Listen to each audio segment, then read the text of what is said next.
ทองลุนลูกน้องทองลุนลูกน้องสอนใจลูกน้องแก้วลูกน้องจีนขายชาติขายแผ่นดินเดี๋ยวนี้อยู่ในการขายชาติแค่แผ่นดินกินขายมรดกกินขายลูกหลานกิน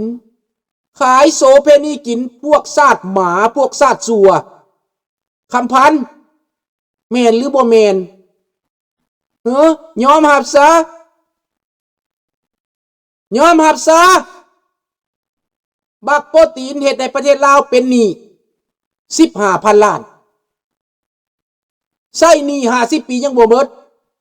ใช้หนี้จีนก็บ่เบิดเดี๋ยวนี้ถูกฟ้องร้องจีนฟ้องเอาประเทศลาวเป็นเครื่องมือยึดเอาบ่แฮยึดเอาบ่ต่างๆยังบ่พอใช้หนี้จีนบ่พอบักคำพันบักตาบอดขอโทษเด้อว่าข้าพเจ้าบ้าเว้าหั่นนะค่อยว่าเจ้าตาบอดแม่นต้องเปิดใจฟังตอบโต้ขึ้นมาเบิ่งดูคำพันไปแล้วบ่แม่นเขียนแล้วแล่นหนีบ่บ่แม่นเขียนแล้วแล่นหนีบ่ล่ะแล่นหนีเฮ็ดหยังบ่เฮ็ดหยังนะเอาแล้วนะเขียนเลยเขียนตอบโต้ขึ้นมาคันบ่อยากฟังหั่นน่ะเรื่องจริงพวกเจ้าฟังบ่ได้พวกเจ้าเว้าอันน่ะด่าประเทศตัวเองแนวใดบ่ดีบ่ให้เว้าคนลาวถูกสิตายอยู่แถวบ้านนอกเสื้อสินุ่งก็บ่มีข้าวสิกินก็บ่มีเขาถ่ายรูปออกมาหั่นน่ะเบิ่งชาวชนบทพี่น้องชาวขมุพี่น้องชาวขาอยู่แถวภูแถวผาน่ะส่งสินุ่งก็บ่มีเฮือนซ้ำกระตูบโลกไก่ข้าพเจ้าก็ยังใหญ่กว่าน้องปลาข้าพเจ้าก็ยังใหญ่กว่าน้องปลาข้าพเจ้ามีไฟฟ้าตูบข้าพเจ้ามีแอร์ฟังกะคัก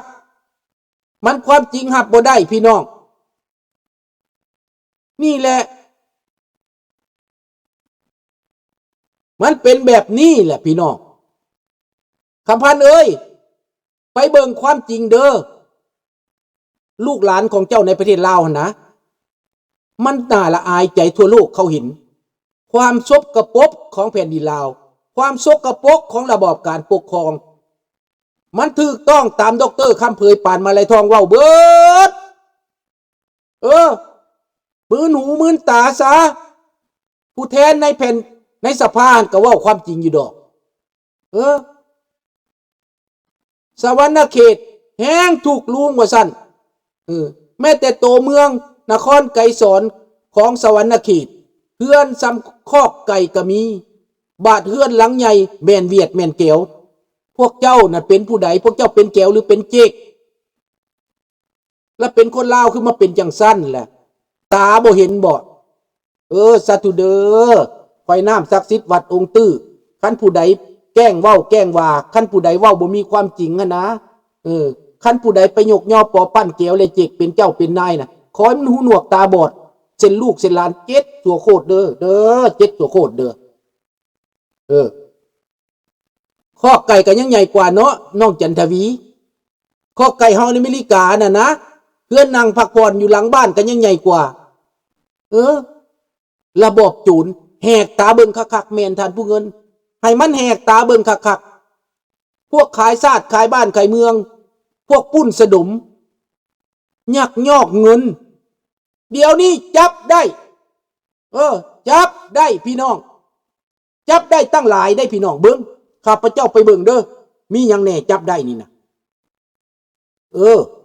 โครงการที่จับได้เด้อไปฟังเด้อไม่หยังกว่าเพิ่นเมื่อกี้นี่นะชื่อเพิ่นนี่หยังวันบ่เป็นหยังเขาจับได้รัฐบาลจับได้ในตอนนี้นะให้จับไปเรื่อยๆเด้อนะเขาไปเบิ่งรัฐบาลจับได้เท่าใด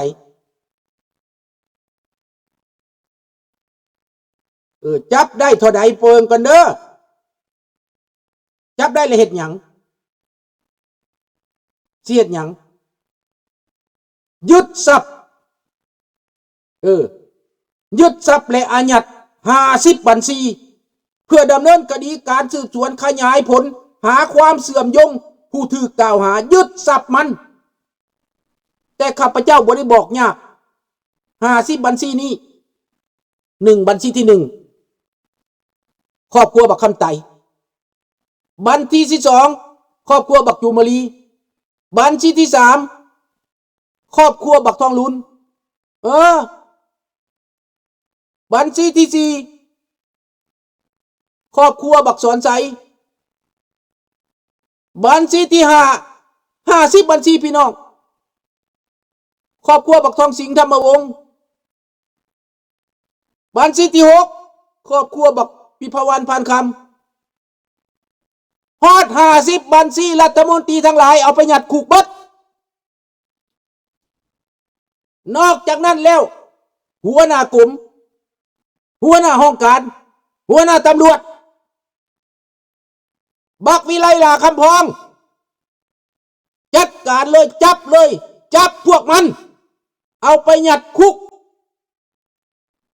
คำพันฟังดีๆฟังดีๆโอ้ยพบไปแล้วบ่เนาะกำลังขักผัดเผาไปแม่บ่ได้ไล่ก็ยังไปเนาะย่านปานนั้นปุ่นบ่เหี่ยวสิหีเหี่ยวสิออกบอกยึดทรัพย์มันยึดทรัพย์บักคำไตยึดทรัพย์บักสอนไซยึดทรัพย์บักทองลุน50บัญชีนี่บัญชีที่1บัญชีคำไต4,000 ดอนบัญชีอีดาวเฮืองยึดเลยอีดาวเฮืองเมียน้อยบักคำไตนี่ยึดเลยมันเป็นอันเดียวกันเงินบักคำไตออกมาให้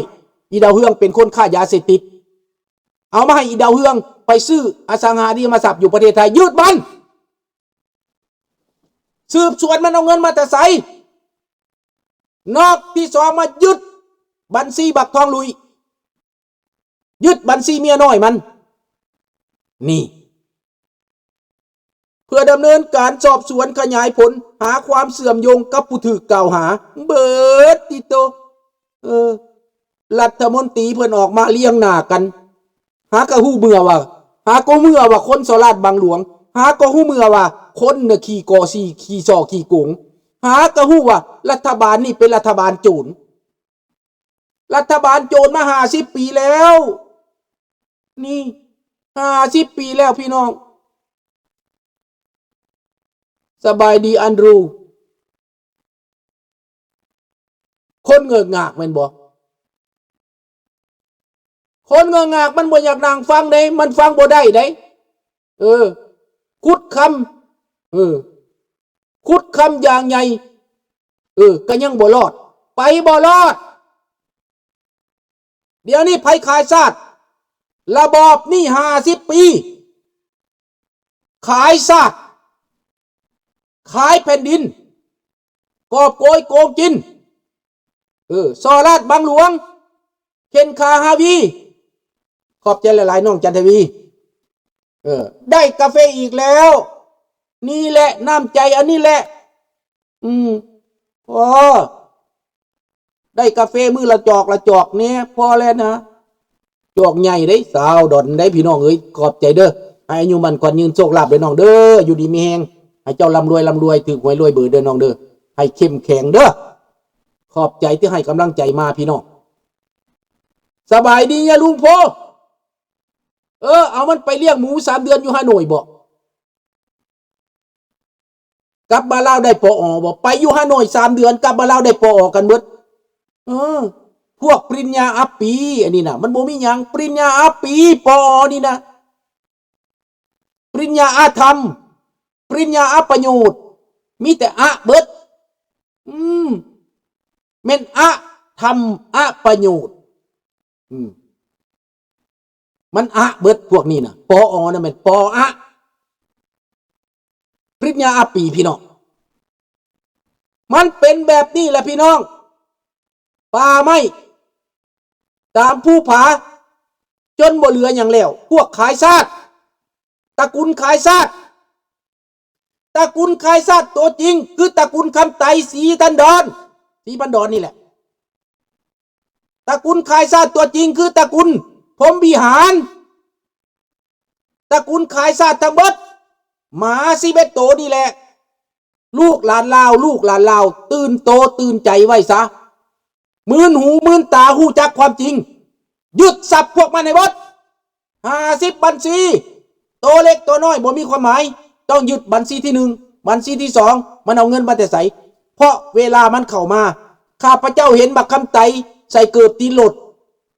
เห็นบักจุมารีใส่เกิบตีนรถใส่เสื้อแอลจ้ำมีลูกน้อง2-3 คนนั่งในรถนำกิ้งข้าพเจ้าเห็นมันเบิดข้าพเจ้าไปพ้นเข่งข้าพเจ้าไปเห็นข้าพเจ้าไปละหกข้าพเจ้าไปเฮือนบักไก่สอนตอนนั้นเฮือนบักไก่สอนบ่ทันใหญ่ได้เฮือนอยู่กกแปลกตอนนาละหกกันน่ะหน้าเฮือนบักไก่สอนมันอยู่นั่นแหละข้าพเจ้าไปกินข้าวอยู่นั่นแหละเห็นบักไก่สอนคักแน่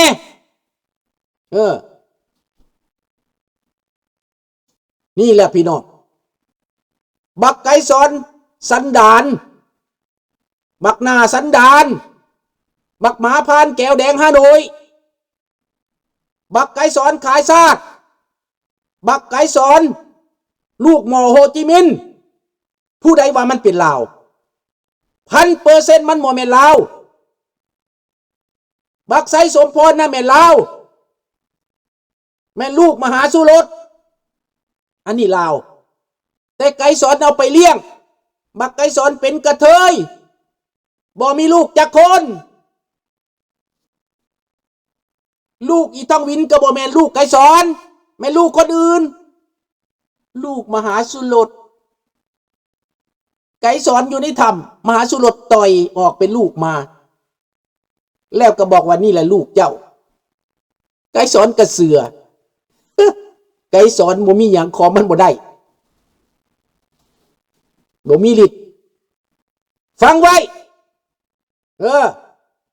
บักไสสมพรมึงบ่แม่นไก่สอนมึงบ่แม่นไก่สอนมึงบ่แม่นแก้วมึงแม่นลาวมึงแม่นลูกมหาสุรสไปฟังเอาไว้ลูกหลานความจริงคือความจริงสัจจังเวอมตะวาจา50บัญชียึดทรัพย์บักทองลุนยึดทรัพย์บักสอนไซขอบใจพี่น้องผู้ฟังผู้ชมขอลาพาจากเท่านี้ Good night thank you ขอบใจหลายๆราตรีสวัสดิ์บอนนีสบายดีคำแปงพวกนี้ถือแก้วไส้เป็นหมาพานแม่นแล้วท่านเว้าถือที่สุดตีดินบ่ผิดเลยดังนั้นคนลาวต้องรู้จักความจริงคนลาวต้องร่วมใจกันคนลาวต้องรวมกันคนลาวต้องเป็นน้ำหนึ่งใจเดียวอีกบ่นานนะเดี๋ยวท่านท่านจะไปทางเอเชียนะท่านท่านการเสียใจของข้าพเจ้านี่ก็เสียใจอยู่แต่ว่าเดี๋ยวนี้ดีใจขึ้นมาแล้วเห็นความจริงแล้วดีใจขึ้นมาหน่อยหนึ่งแล้วเดี๋ยวนี้นะมีกำลังใจขึ้นมาอีกแล้วกำลังใจกำลังดีขึ้นมาเด้อพี่น้องต้องมั่นใจว่าอีกบ่นานความจริงจะปรากฏ